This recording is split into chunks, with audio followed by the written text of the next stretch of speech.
चलिए आगे बढ़ते हैं। चेन के प्रॉब्लम्स हम लोग कर रहे थे, उसी को थोड़ा और आगे बढ़ाते हैं। हमने जो भी किया उसमें या तो फ्रिक्शन नहीं था, और जब फ्रिक्शन था तो हमने ऐसा माना कि चेन स्लोली गिर रहा है। चेन कैसे गिर रहा है? स्लोली। ऐसा हमने अज्यूम किया था, लेकिन ऐसा होना हर समय जरूरी नहीं है। ये मान लीजिए L/3 है और ये 2L/3 है, इसको हमने अभी रोक के रखा था, है ना, इसको पकड़ के रखा हुआ, और कोफिशिएंट ऑफ फ्रिक्शन भी हम लोग को दिया हुआ है म्यू। ठीक, अब हम लोगों को बताना है कि अगर इसको रिलीज करेंगे तो कोफिशिएंट ऑफ फ्रिक्शन क्योंकि फिक्स है और वो स्लिप ऑफ होने लगा, धीरे धीरे होने लगा, तो इसके दौरान जब वो पूरा पूरा नीचे चला आएगा उस समय वर्क डन बाय फ्रिक्शन क्या होगा वो बताना है। और अगर वो निकाल पाएंगे तो फिर चेंज इन काइनेटिक एनर्जी क्या होगा वो भी बता पाएंगे। तो पहले हम लोग वर्क डन बाय फ्रिक्शन निकालते हैं। इसमें स्लोली स्लिप ऑफ नहीं हुआ है, और अगर स्लोली स्लिप ऑफ नहीं हुआ है तो हम लोग वर्क एनर्जी थ्योरम बहुत आसानी से नहीं लगा सकते। तो क्या करेंगे समझिए, हम लोग यहां से x डिस्टेंस पे एक छोटा सा एलिमेंट ले लेते हैं और उसका लेंथ रख देते हैं क्या, dx। उसका मास क्या ले लेते हैं, dm। तो बताइए इसका मास क्या होगा, dm तो है, चलिए ठीक है। टोटल मास दिया हुआ है कैपिटल M इस बॉडी पूरे चेन का, जिसका लेंथ L है, उसका मास m। तो dm क्या लिखेंगे, क्या आप ये समझ पाएंगे कि पर यूनिट लेंथ उसका मास है m/l। L लेंथ का मास है m, तो यूनिट लेंथ का मास है m/l। अरे भाई साहब देखो ना, L लेंथ का मास है m, यूनिट लेंथ का मास है m/l, तो dx लेंथ का मास होगा m/l इंटू dx। तो ये है dx लेंथ का मास, और dx लेंथ का मास हमने माना है dm, तो dm must be equal to m/l into dx। इस छोटे से बॉडी का ना फ्री बॉडी डायग्राम बनाते हैं, इस छोटे से पार्ट का। ये हमारा dm मास हो गया, नीचे लग रहा है dmg, है ना, ऊपर लग रहा है नॉर्मल रिएक्शन, और इधर लग रहा है फ्रिक्शन। ये फ्रिक्शन कुछ वर्क कर रहा होगा, और तो कोई वर्क इस पर नहीं करेगा, ये फ्रिक्शन इस पे वर्क कर रहा है। कहां तक फ्रिक्शन वर्क करेगा, यहां से यहां तक, है कि नहीं भाई। ये जब यहां चला आएगा इसके बाद फ्रिक्शन थोड़ी काम करेगा। तो dw ऑफ फ्रिक्शन क्या होगा, dw वो होगा, देखना भाई, फ्रिक्शन लग रहा है इधर और बॉडी हो रहा है डिस्प्लेस उधर, तो कॉस आएगा 180, और cos 180 आएगा तो dw equals to minus f into x, f into x. X क्या है, डिस्प्लेसमेंट, ठीक है, एक्स क्या है, डिस्प्लेसमेंट। f क्या है, फ्रिक्शनल फोर्स। फ्रिक्शनल फोर्स कितना लग रहा होगा, तो माइनस f की जगह म्यू इंटू n लिख सकते हैं, n नॉर्मल रिएक्शन, और वो नॉर्मल रिएक्शन होगा f mu into normal reaction is dmg, होगा कि नहीं, नॉर्मल रिएक्शन इसके बराबर इंटू x, ये dw। तो dw इक्वल टू कितना आ गया, माइनस म्यू इंटू dm का वैल्यू m/l इंटू dx, ये होगा, ठीक है। अब क्या करना है, कुछ नहीं करना, कुछ नहीं करना। अच्छा x छूट गया, x ले। अब ऐसे सारे छोटे छोटे एलिमेंट ले लेके सब एलिमेंट पे वर्क निकालो, तो टोटल यहां से यहां तक का वर्क निकल जाएगा कि नहीं निकल जाएगा। तो total work done will be simply integration of dw का इंटीग्रेशन होगा। क्या क्या चीजें कांस्टेंट है बाहर निकलेंगी, म्यू m l, ये तीनों चीज बाहर आ जाए, तो माइनस म्यू m/l बाहर आ गया, अंदर में बच गया क्या चीज, x dx। कहां से कहां तक इंटीग्रेट करेंगे, यहां से हमने लिया x डिस्टेंस, 0 से लेके 2l/3 तक इंटीग्रेट करेंगे। तो 0 से लेके 2l/3 तक हमने इंटीग्रेट कर दिया। तो वर्क डन का वैल्यू क्या आ गया, minus mu into m by l into x dx का इंटीग्रेशन हो गया x²/2, है ना। डायरेक्टली पुट कर दें, एक्स डीएक्स का इंटीग्रेशन x²/2, और जब पुट कर दोगे तो 2l/3 का स्क्वायर माइनस 0 का स्क्वायर/2, ये तो W आ जाएगा minus mu m by l into 4/9l²/2 है तो 2 कट जाएगा, तो 2/9l², एक एल से एक एल कैंसिल हो गया, तो वर्क डन आ गया माइनस म्यू, कुछ छूटा क्या है, जी छूट गया लगता है, जी छूट गया, और जी छूट गया तो यहां भी छूटा, यहां भी छूटा और यहां भी छूटा, तो minus mu into m g into l, 2 आगे कर लो बाई 9, देखो तो यही वर्क डन है ना, बाई 9, ये है वर्क डन बाई फ्रिक्शन। और अगर वर्क डन बाई फ्रिक्शन आपको आता है तो उसके बाद आप काइनेटिक एनर्जी को कितना गेन करेगा वो वर्क एनर्जी थ्योरम लगा के निकाल सकते हैं। जल्दी से कॉपी कर लीजिए, और आगे बढ़ते हैं और कुछ और क्वेश्चंस को बनाते हैं।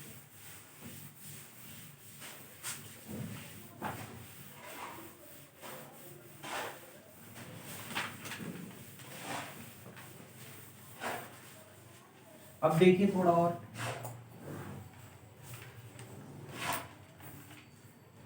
मान लेते हैं कि ये कुछ एंगल थीटा है और ये एक्स, ठीक है, ये ब्लॉक है जिसका मास m है, इसको स्लोली हम लोग ले जा रहे हैं ऊपर, स्लोली हम लोग इसको ऊपर ले जा रहे हैं, और इस तरह से ले जा रहे हैं कि हमारा फोर्स जो है वो हमेशा इसके टेंजेंट के लॉन्ग, तो वो तो रहेगा ही कांस्टेंट फोर्स, और ये हाइट मान लो h, इसमें हम लोग को वर्क डन बाई फ्रिक्शन निकालना है, work done by our force निकालना है, सब निकालना एक एक करके। F नहीं दिया हुआ, F इज अननोन, F जो है अननोन है, ठीक है। देखिएगा ध्यान से सुनिएगा, पहले वर्क डन बाई फ्रिक्शन निकालते हैं, वर्क डन बाई, बी छूट गया, वर्क डन बाई फ्रिक्शन, समझिएगा ध्यान से, स्लोली ले गए, ध्यान रखिएगा। तो पहले वर्क डन बाई फ्रिक्शन निकाले, उसमें स्लोली का कोई रोल नहीं, ध्यान से देखिए, ये मास m है, नीचे लगेगा mg, इधर आएगा mg cos थीटा, और ऊपर जाएगा mg sin थीटा, है ना।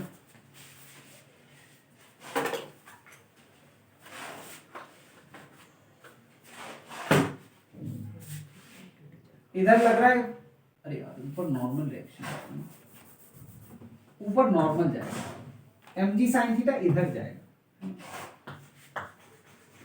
mg sin थीटा, और साथ ही साथ फ्रिक्शन भी नीचे की ओर ही लग रहा होगा, ये फ्रिक्शन भी इधर ही लग रहा है। फ्रिक्शन कितना लग रहा होगा, फ्रिक्शन लग रहा होगा म्यू इंटू एम, जो कि होगा mu into mg cos theta, ठीक है। अब वर्क डन बाय फ्रिक्शन पूछा जाए तो फ्रिक्शन लग रहा है नीचे और डिस्प्लेसमेंट हो रहा है ऊपर, कितना हो रहा है डिस्प्लेसमेंट, तो ये मान लो ये पूरा हाइपोटेनस का जो लेंथ है वो l है, लेकिन l हमने अज्यूम किया, वो दिया हुआ नहीं, तो वर्क डन क्या लिखेंगे, वर्क डन लिखेंगे minus f into L, minus कहां से आया, cos 180, फ्रिक्शन है नीचे, डिस्प्लेसमेंट है ऊपर। अब इतना काम जब हो गया, क्या हम लोग बता सकते हैं कि f का वैल्यू क्या है, पता ही है हम लोग को, वर्क डन इक्वल्स टू है minus mu m g cos theta. Yes और नो? ये हो गया, एफ का वैल्यू हमने पुट कर दिया और एल का वैल्यू निकालना है। क्या एल का वैल्यू एक्स के टर्म्स में निकाल सकते हैं? बिल्कुल निकाल सकते हैं जी। ये हमारा एल है, ये हमारा एक्स है, ये हमारा थीटा है। एक्स बाई एल ध्यान से देखिए कॉस थीटा है, तो एक्स इक्वल्स टू, नहीं एल निकालना ना, l equals to x by cos theta, है ना? पुट करो। एल तो लिखे ही नहीं, कैसे पुट करेंगे? एल लिखो, एल यहां लिखिए। अब पुट कर लें, W equals to minus mu m g cos theta into l का वैल्यू हो गया एक्स बाई कॉस थीटा। ये शानदार एक्सप्रेशन निकल के आ जाता है, work done equals to minus mu m g x. क्या शानदार चीज है वर्क डन बाई फ्रैक्शन। अब आप सोच रहे हैं क्या शानदार है इसमें, है ना? ऐसा ऐसा क्या हो गया खास? देखिएगा ध्यान से, ध्यान से देखिए।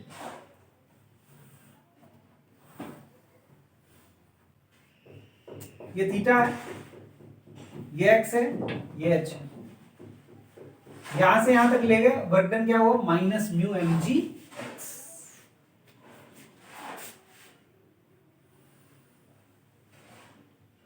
एच को और बढ़ा दो, इसी पॉइंट से स्टार्ट करो। अब ये इंक्लाइन है, अब बताना वर्क डन बाय फ्रिक्शन क्या होगा? अभी भी वही रहेगा minus mu m g x, क्योंकि work done by friction theta पे डिपेंड नहीं कर रहा। थीटा कट गया ना, कॉस थीटा कॉस थीटा। तो कैसा भी शेप रख लो, कैसा भी इंक्लाइन रख लो, कितना भी ऊपर हाइट कर दो, एज लॉन्ग एज ये हॉरिजॉन्टल डिस्टेंस सेम रहेगा, work done by friction same होता जाएगा। अब आपके दिमाग में आएगा सर ऐसा कैसे हो रहा है, डिस्प्लेसमेंट तो ज्यादा हो रहा है, वर्क डन बढ़ना चाहिए। थीटा बढ़ने से डिस्प्लेसमेंट ज्यादा हो रहा है, वर्क डन बढ़ना चाहिए, लेकिन वर्क डन बढ़ नहीं रहा। कारण यह है फोर्स घट जा रहा है। वर्क डन दो चीजों पे डिपेंड करता है, फोर्स और डिस्प्लेसमेंट। तो डिस्प्लेसमेंट बढ़ तो रहा है, फोर्स घट जा रहा है। थीटा बढ़ने से कॉस थीटा घट जाएगा, फोर्स घट जाएगा, और जितने फैक्टर से ये घटेगा उसी फैक्टर से ये बढ़ेगा, इसलिए कैंसिल हो रहा है। इसका शानदार एप्लीकेशन आने वाला है। अच्छा, वर्क डन बाय ग्रेविटी पूछे तो क्या होगा? वर्क डन बाय ग्रेविटी अगर निकाला जाए तो वर्क डन बाय ग्रेविटी क्या आएगा? Minus m g h. वो तो बहुत ही आसान है ना भाई। कितने हाइट तक ले गए? एच हाइट तक। कितने हाइट तक ले गए? एच हाइट तक। फोर्स किधर लग रहा है? एम जी नीचे, डिस्प्लेसमेंट वाई में, डिस्प्लेसमेंट ऊपर ही है। तो वर्क डन बाय ग्रेविटी तो बहुत आसान है, माइनस एम जी एच। आप इसको चाहें तो डेल्टा यू करके भी निकाल सकते हैं। Work done by gravity minus delta U के इक्वल होगा कि नहीं?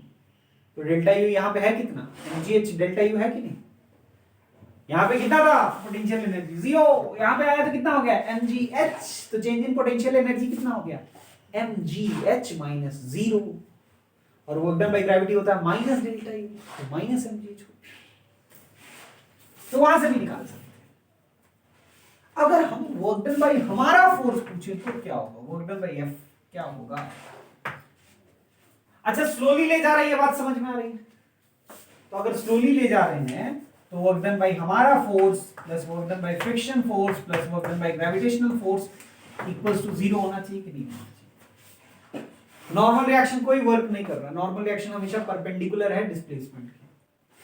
तो वर्क डन बाय हमारा फोर्स क्या होगा? Minus of work done by friction force plus work done by gravitational force. ये दोनों जो आए हैं ना, उसके आगे माइनस लगा दो और ऐड कर दो। तो बेसिकली इन दोनों को ऐड कर देना है, तो वो आ जाएगा mgh plus mu mgx।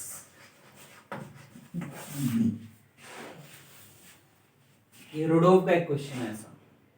Same answer आता है, केवल शेप इसका चेंज है। कैसे बनाएंगे उसको देखेंगे, पहले इसको कॉपी कर लीजिए। चलिए आगे बढ़ते हैं। अब एक और बहुत ही महत्वपूर्ण क्वेश्चन है, उसको भी देख लीजिए। इस तरह का क्वेश्चन देखिए, ये है इरोडोव का क्वेश्चन। ये x दिया हुआ है, ये h दिया हुआ है, और बॉडी को हम लोग ऐसे ले जा रहे हैं वेरी स्लोली, इस तरह से कि हमारा फोर्स हमेशा, देखिए तो इसको स्लोली ले जा रहे हैं इस तरह से कि हमारा फोर्स हमेशा इसके टैंजेंट के लॉन्ग है, और कोफिशिएंट ऑफ फ्रिक्शन दिया हुआ है म्यू। तो हमारा वर्क डन क्या होगा वो बताना है।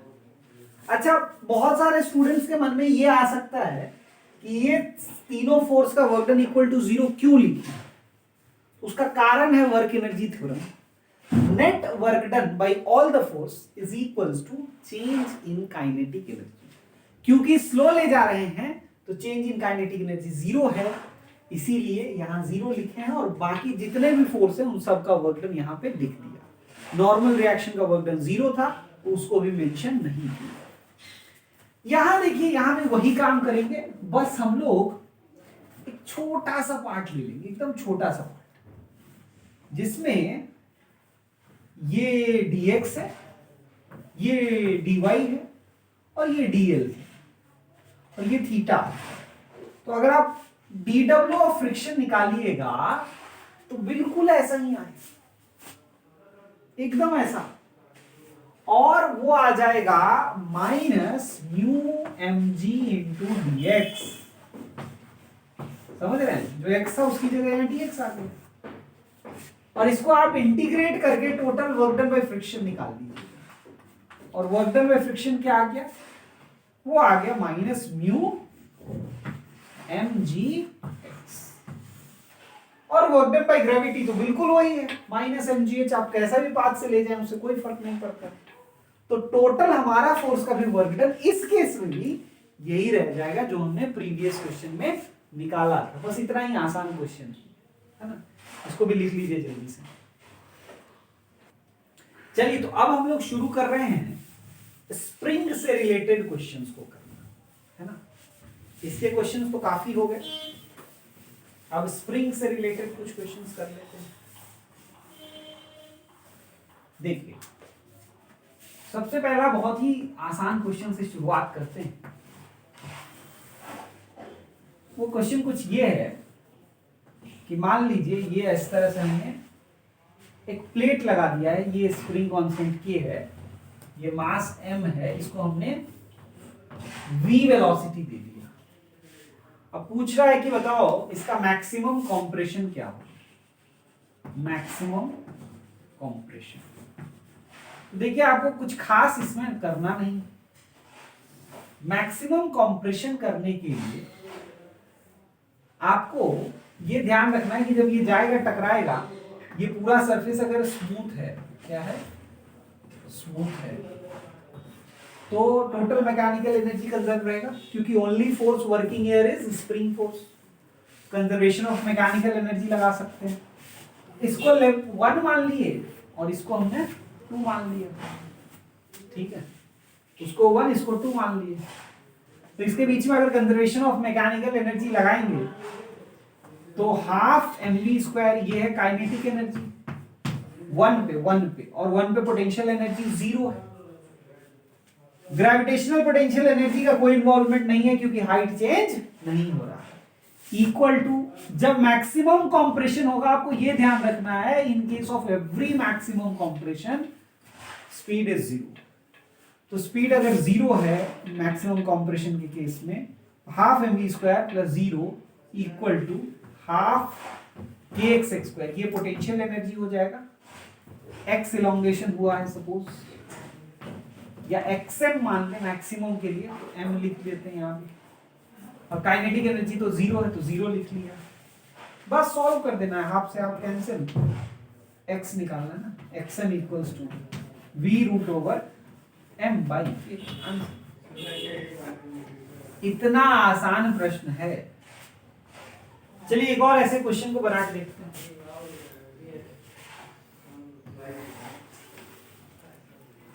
ये spring block system, spring constant के ब्लॉक अभी नहीं आया है ना, ब्लॉक ऐसे आने वाला है। h हाइट से m मास का ब्लॉक रिलीज कर दिया गया, रिलीज्ड। इसमें भी मैक्सिमम कंप्रेशन निकालना है।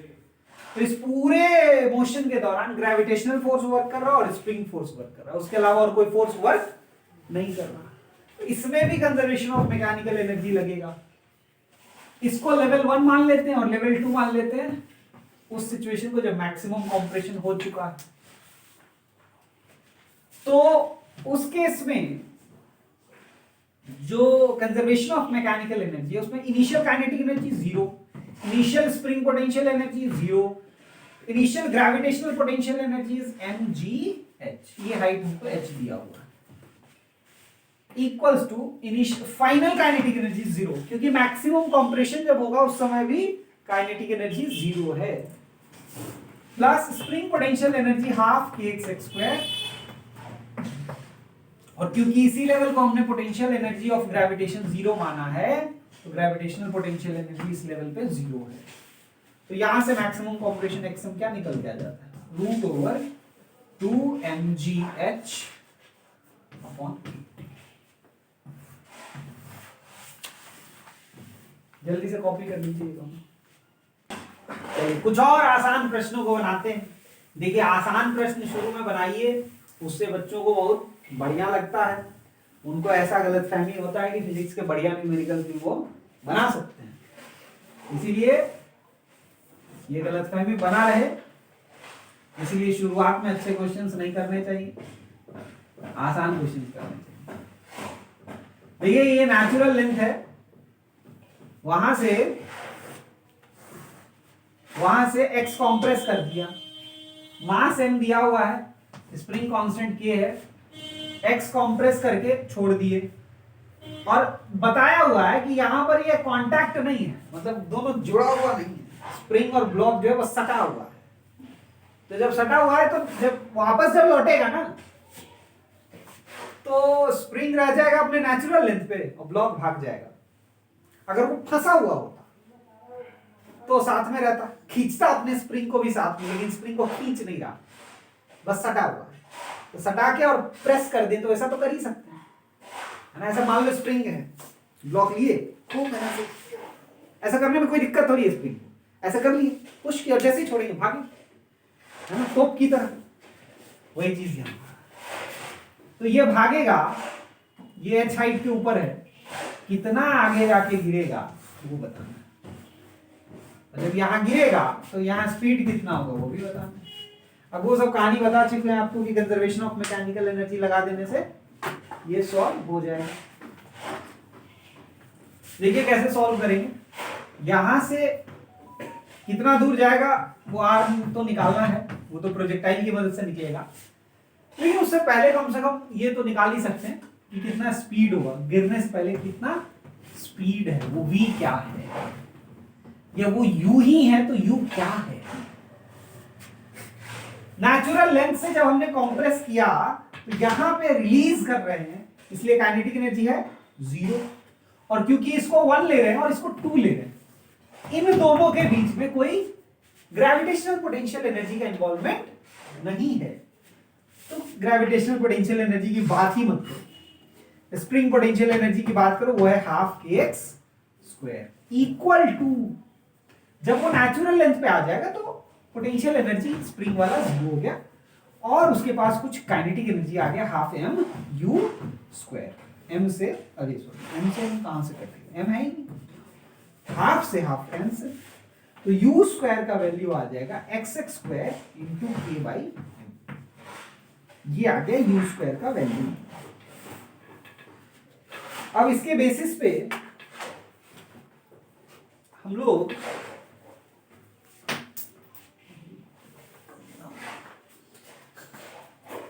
अब देखना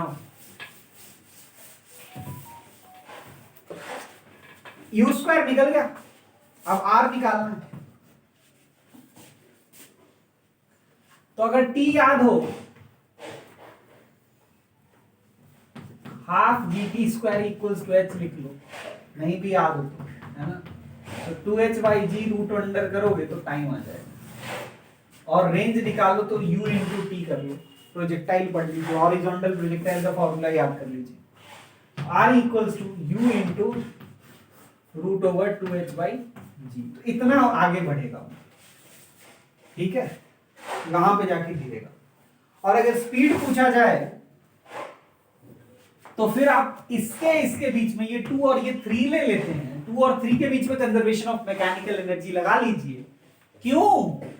क्योंकि इसके दौरान केवल ग्रेविटेशनल फोर्स वर्क कर रहा है, तो टोटल मैकेनिकल एनर्जी कंजर्व रहेगा, और वो होगा, यहां पे देखना, half mu² kinetic energy plus mgh potential energy equals to half mv² kinetic energy यहां, और इस लेवल को हमने पोटेंशियल एनर्जी 0 मान लिया। m कैंसिल, 2 खत्म कर दो, यहां पे 2 मल्टीप्लाई कर दो, v² निकालना, v² इक्वल्स टू हो गया u² प्लस 2gh, और u² के ये वैल्यू पुट कर दो, आंसर आ जाए। तो v² comes out to be x² k/m plus 2gh। हो सकता है नहीं लिखा, ऊपर लिख देते, यहाँ लिख देते हैं v² equals to x² k/m plus 2g। Root कर दीजिएगा, v का वैल्यू निकल जाएगा, जल्दी से कॉपी कर लीजिए। चलिए आगे बढ़ते हैं।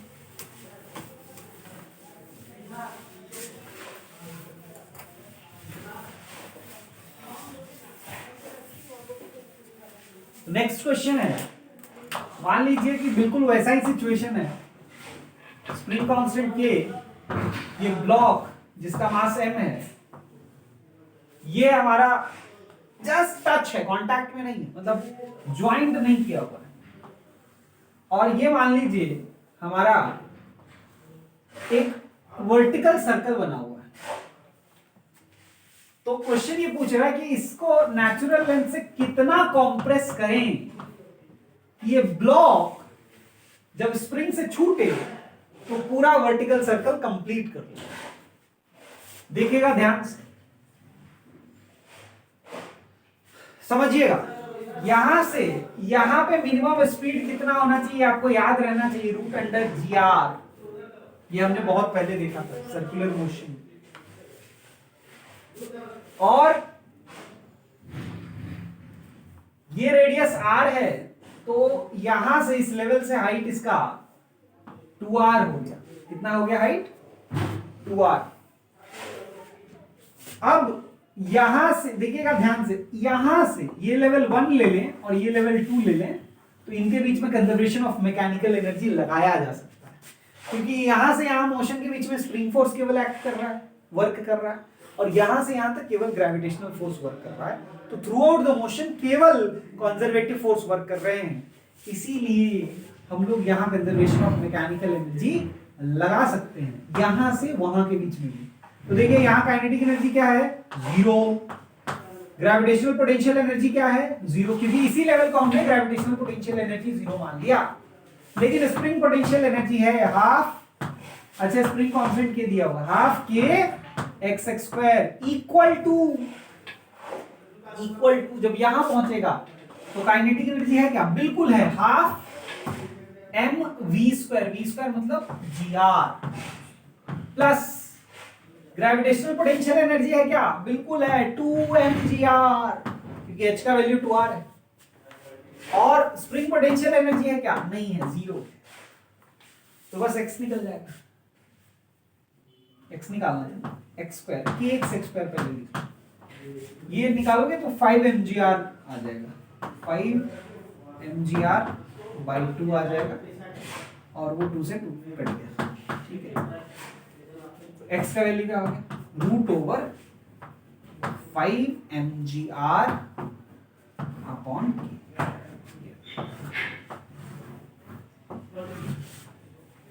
जल्दी से कॉपी करिए। चलिए आगे बढ़ते हैं।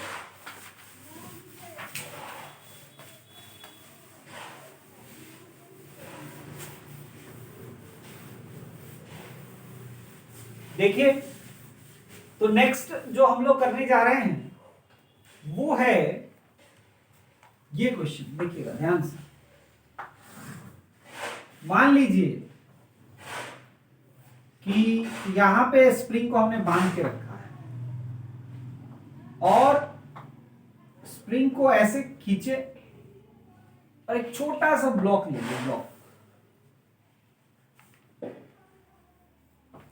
इसका मास जो है, ये छोटा सा जो उससे अटैच रिंग है, उसका मास मान लीजिए 1 kg, 1 kg, ठीक है। अच्छा, इस स्प्रिंग का नेचुरल लेंथ कितना है? 4 मीटर मान, और ये लेंथ 5 मीटर, ठीक है। ये एंगल 37 डिग्री,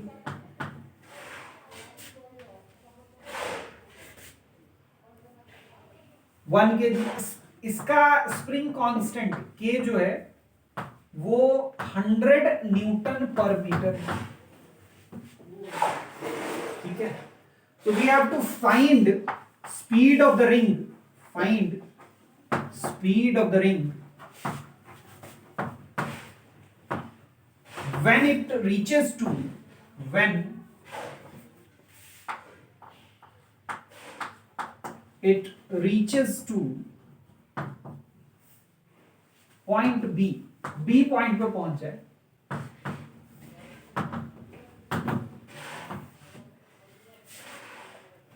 अभी देखिए इसमें इलोंगेशन अभी कितना है, और प्रेजेंट एक्स जो है वो 1 मीटर है कि नहीं। नेचुरल लेंथ 4 मीटर दिया हुआ है, प्रेजेंट लेंथ 5 मीटर है, मतलब x इक्वल्स टू 1 मीटर, ये इलोंगेटेड। अच्छा, यहां जब आएगा तो क्या होगा, सीन वो समझ लो। जब यहां आएगा तो ये जो लेंथ होगा ना, ये 4 मीटर ही होगा। क्यों? cos 37 4 metre. तो बेसिकली यहां जब आएगा तो वो नेचुरल लेंथ पे आ गया। तो क्या इसके बीच में कंजर्वेशन ऑफ मैकेनिकल एनर्जी लगा सकते हैं? बिल्कुल, यहां कोई फ्रिक्शन नहीं है, ये स्मूथ सरफेस। तो कंजर्वेशन ऑफ मैकेनिकल एनर्जी लगाएं तो half k x x square, इस समय का पोटेंशियल एनर्जी, क्योंकि वहां रिलीज किए तो काइनेटिक एनर्जी 0, और सेम वर्टिकल हाइट पे चल रहे हैं तो कोई ग्रेविटेशनल पोटेंशियल एनर्जी का इन्वॉल्वमेंट नहीं है। तो half k x x square equals to, जब वहां चल गया तो नेचुरल लेंथ पे चला गया तो पोटेंशियल एनर्जी क्या हो गया 0, प्लस काइनेटिक एनर्जी क्या हो जाएगा, हाफ मास है m v स्क्वायर लिखिए, हाफ हाफ तो कैंसिल हो गया पहले। तो k यानी 100 इंटू x यानी 1 का स्क्वायर इक्वल्स टू m यानी 1 इंटू v का स्क्वायर। v कितना आ गया भाई साहब, 10 मीटर पर सेकेंड। जल्दी से कॉपी करिए। चलिए आगे बढ़ो। अब देखिए, ये सब आसान प्रश्नों का सिलसिला चल रहा है हर तरह के स्टूडेंट्स को कॉन्फिडेंस दिलाने के लिए, लेकिन वैरायटी सब अलग अलग है। अब मान लीजिए कि एक स्प्रिंग कांस्टेंट के वाला स्प्रिंग रखे, उसके साथ block of mass m attached है, और हमने ये लेवल पे नेचुरल लेंथ है बेसिकली, ये यहां पे लाके हमने रिलीज कर दिया। तो पूछ रहा है कि इसका मैक्सिमम एलोंगेशन कितना। सेम क्वेश्चन यहां भी पूछा जा सकता है कि सपोज मास एम है, स्प्रिंग कांस्टेंट के है, हमने एफ लगाना शुरू किया तो मैक्सिमम एलोंगेशन क्या होगा। तो एक एक करके दोनों को बनाएंगे, सेम क्वेश्चन पूछो। तो स्टूडेंट्स के मन में ऐसे क्वेश्चन में आता है कि एक ऐसा लेवल हो जहां नीचे लगने वाला mg अगर kx से बैलेंस हो जाए तो शायद यहां पे आके वो रुक जाएगा, तो यहां आके रुकेगा नहीं। ये इक्विलिब्रियम जरूर है प्रोवाइडेड kx जो है वो किसके इक्वल होगा, mg के इक्वल। तो जहां पे kx इक्वल टू mg होगा वो इक्विलिब्रियम का जगह होगा। लेकिन उसके नीचे भी वो जा सकता है और नीचे जाएगा। क्यों जाएगा समझिए, यहां पे कोई kx लग रहा था नहीं क्योंकि नेचुरल लेंथ पे था। अब यहां पे mg लग रहा था, खतरनाक, सबसे ज्यादा मैक्सिमम था। हालांकि mg कांस्टेंट रहेगा लेकिन उसको अपोज करने वाला कोई नहीं था यहां पर। अब जैसे ही हम छोड़ते हैं, जैसे ही रिलीज करते हैं, क्या होता है, mg उतना ही रहता है लेकिन kx बढ़ना शुरू होता है। शुरुआत में इसका एक्सेलरेशन सबसे ज्यादा था नीचे की ओर, अब अपोजिंग फोर्स लगेगा तो नीचे की ओर एक्सेलरेशन कुछ कम होगा, लेकिन अभी भी वो नीचे ही एक्सेलरेट कर रहा है। इस पूरे पार्ट में लगातार ब्लॉक का स्पीड नीचे की ओर क्या होगा, बढ़ेगा, क्योंकि उसका एक्सेलरेशन नीचे, ठीक। तो लगातार स्पीड बढ़ा इसके दौरान, यहां पे जाके उसका एक्सेलरेशन जीरो, क्योंकि kx और mg क्या हो गया, लेकिन एट दिस इंस्टेंट क्या उसके पास वेलोसिटी है, बिल्कुल है वेलोसिटी। अगर उसके पास वेलोसिटी है तो वो यहां रुक नहीं पाएगा, वो फर्दर और नीचे जाएगा बिकॉज ऑफ वेलोसिटी। उसने कहा कि भाई साहब हम तो बहुत बोल रहे थे बचाओ हमको, लेकिन kx आया तो सही पर देर से आया। तो अगर देर से आया है, अगर वो देर से आया है तो इसके दौरान mg ने उसको एक्सीलरेट कर दिया और mg के एक्सीलरेशन की वजह से इसके पास वेलोसिटी आ गया। अब इनर्शिया से वो भागे, अब वो भागेगा और नीचे जाएगा और तब तक जाएगा जब तक वेलोसिटी उसका जीरो नहीं हो जाए। लेकिन आज क्वेश्चन ये है कि क्यों जीरो होगा वेलोसिटी। उसका कारण ये है कि इस रीजन में, इस ये जो नेक्स्ट वाला पोर्शन है, इस पोर्शन में kx डोमिनेट करेगा, kx जो होगा mg से बड़ा होगा। सोचिए इस पूरे रीजन में kx छोटा था, यहां पे kx इक्वल आ गया और x बढ़ा दो तो अब kx mg से बड़ा हो जाएगा कि नहीं। तो यहां इस रीजन में kx mg से बड़ा होगा, तो इसमें एक्सेलरेशन ऊपर होगा और जा रहा है नीचे, तो स्पीड लगातार घटेगा। स्पीड घटेगा तो एक समय ऐसा आएगा स्पीड घट के जीरो हो जाएगा। तो जहां पे स्पीड जीरो होगा वहां हो गया क्या चीज, मैक्सिमम इलॉन्गेशन। तो ये कैसे निकालेंगे, kx इक्वल्स टू mg से आता है x equals to mg by k, x equals to mg by k आता है। तो ये मैक्सिमम इलॉन्गेशन नहीं है, ये इक्विलिब्रियम का लोकेशन है। तो मैक्सिमम इलॉन्गेशन लगाएंगे कंजर्वेशन ऑफ मैकेनिकल एनर्जी से। इसके दौरान केवल दो फोर्स काम कर रहे हैं, स्प्रिंग फोर्स और ग्रेविटेशनल फोर्स। तो इसके बीच में, इन दोनों लेवल्स के बीच में, ये 1 ले लो, ये 2 ले लो, इनके बीच में कंजर्वेशन ऑफ मैकेनिकल एनर्जी लगा लो। इसी लेवल को हम लोग ग्रेविटेशनल पोटेंशियल एनर्जी भी जीरो ले लेते हैं, और ये नेचुरल लेंथ है तो स्प्रिंग पोटेंशियल एनर्जी भी जीरो है, और वहां पे रिलीज किए तो काइनेटिक एनर्जी भी जीरो है, खतरनाक काम हो गया। तो kinetic energy zero, zero plus potential energy zero, zero plus spring potential energy zero, तीनों जीरो, इक्वल टू, जब नीचे आया बताओ यहां पे स्पीड जीरो की नहीं, जीरो, मैक्सिमम एलोंगेशन पे स्पीड जीरो की नहीं, जीरो, तो स्पीड जीरो। लेकिन जब यहां आया, इसको अगर मैक्सिमम इलॉन्गेशन xm मान लें तो ये xm कैसे निकालेंगे, वहां पे स्प्रिंग पोटेंशियल एनर्जी क्या हो जाएगा, plus half k xm square, और ग्रेविटेशनल पोटेंशियल एनर्जी क्योंकि यहां पे हमने जीरो माना है उससे xm नीचे माइनस mg xm होगा, माइनस mg xm। अब देखिए इसको सॉल्व करेंगे क्या आ जाएगा, mg xm equals to half k xm square. क्योंकि xm जीरो नहीं हो सकता है तो काट सकते हैं, यहां से xm का वैल्यू निकल के आ जाता है 2mg बाई k, इसका डबल, जो इक्विलिब्रियम है ना उसका डबल, मतलब जितना ये इक्विलिब्रियम तक गया उतना और नीचे जाएगा। जल्दी से इसको कॉपी करिए फिर उसको बनाएंगे। चलिए आगे बढ़ते हैं और उसको बनाते हैं, बिल्कुल उसी तरीके से बन जाएगा।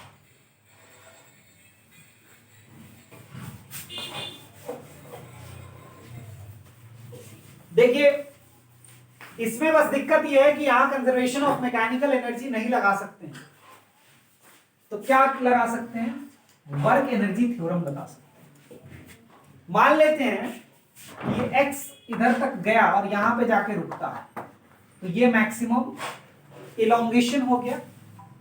तो इसके दौरान वर्क एनर्जी थ्योरम लगा सकते हैं, work done by the F force equals to, केवल यही एक्स्ट्रा फोर्स है कंजर्वेटिव को छोड़कर, तो work done by capital F equals to delta U plus delta K, ऐसा लिख सकते हैं।